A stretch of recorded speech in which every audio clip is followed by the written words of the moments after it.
Thank you, Mark Levin. I wish I could use you as my advisor every day. You know, in the United States, they say that President Trump does everything that I ask him to do. And in Israel, they say that I do everything he wants me to do. Well, neither is true.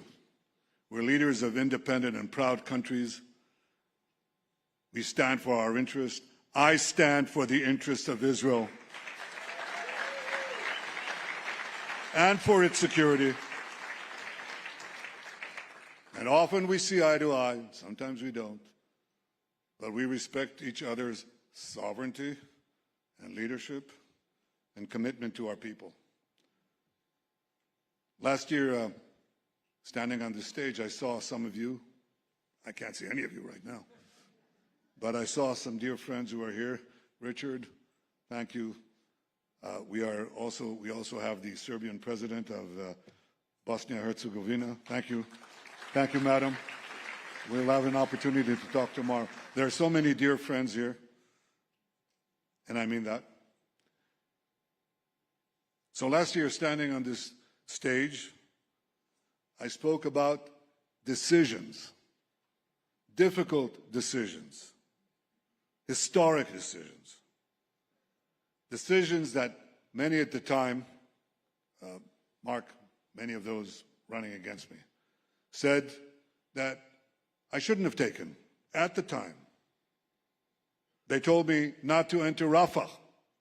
I entered Rafah. I was told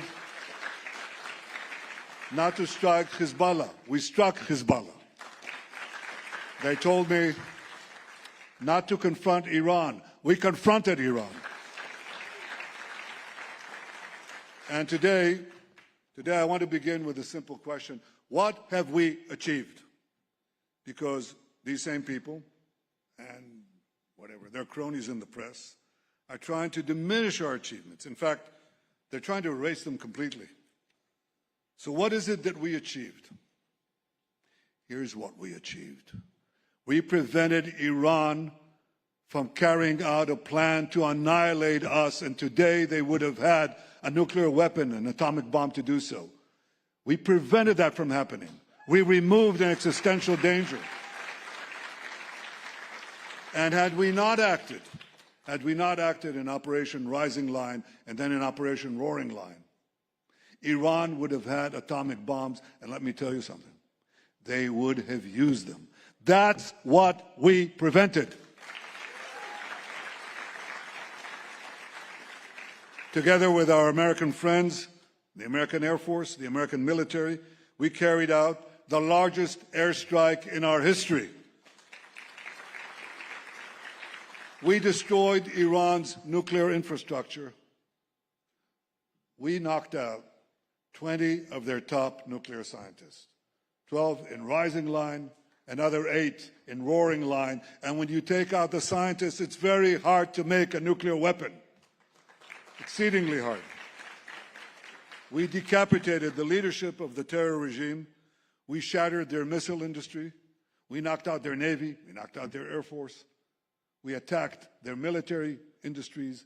We attacked their bridges. We attacked so many targets that the cumulative damage that we did to the IRGC economy is not counted in the millions. It's not counted in the hundreds of millions. It's not counted in the billions. It's counted in hundreds and hundreds of billions of dollars. And it will take them a long time to recover. A long time. And they may not recover, because once you deal these blows and once the rift between the regime and the people is so deep, you cannot tell when such a regime will fall. And I think we created the conditions for its future fall. That is what will be the real triumph, when the Iranian people take their own destiny in their hands and they knock out this brutal regime that is terrorizing them and terrorizing the rest of the world. But we didn't just confront Iran. We shattered Iran's terror axis.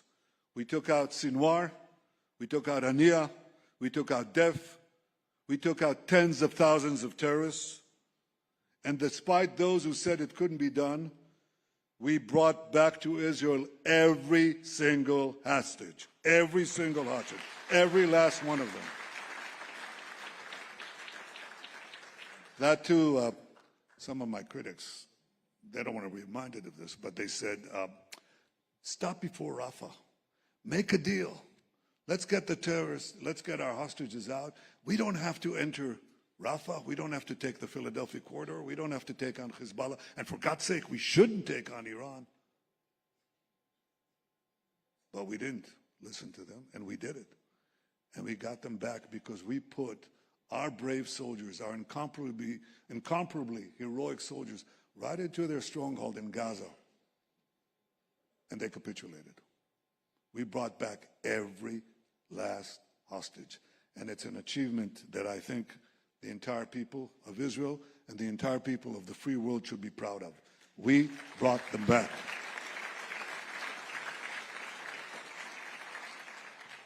In Lebanon, we exploded, I don't know if to call this the beepers or the pagers. What do you use in America?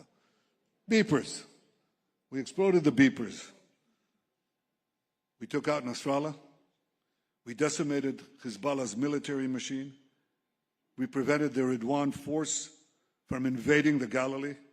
We destroyed over 90% of the 150,000 rockets and missiles that Hezbollah amassed against us.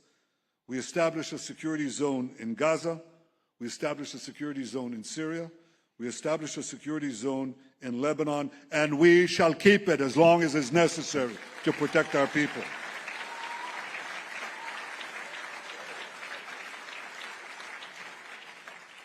I'll tell you what other achievement, which I think in many ways, as Sarah tells me, and I listen to, you know what they say in the Bible.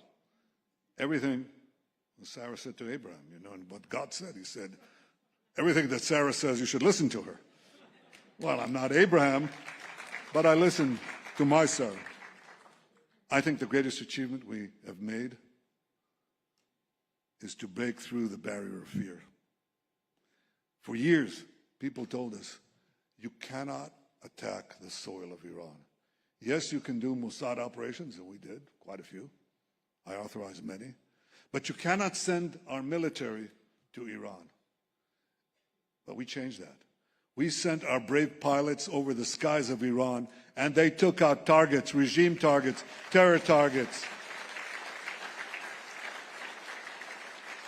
missile batteries, missile production sites, and nuclear sites.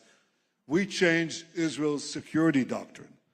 We initiate, we attack, we surprise, and we attack those enemies that seek our destruction, that seek to kill us.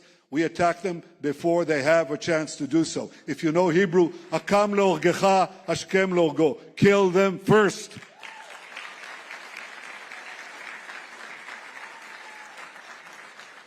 Now, I came here from the 50th anniversary of my brother's fall in Entebbe, from Mount Herzl, at his graveside. Yoni fell in Entebbe, leading his soldiers in what is regarded as the greatest rescue operation of modern times. Entebbe showed that a free people, if they mobilize their courage and muster their strength and their will, they can overcome the worst tyrannies in the world, however threatening, however challenging. And indeed, after the Entebbe rescue, the rash of hijacking that was covering the entire world, that rash of hijacking stopped, almost stopped completely. But the terror regimes did not disappear. And in fact, they continued to grow. And the worst of them, of course, is Iran, the greatest sponsor of terrorism on the planet. 35 years after Yoni fell in Entebbe in 2010, my father celebrated not far from here, the Begin Institute. He didn't celebrate. They celebrated for him his 100th birthday. And historians spoke of his historical research on the Spanish Inquisition and on the origins of Zionism. And those who knew the story of his actions in the United States to muster support for the Jewish state during World War II, his meetings with Eisenhower and many others, they spoke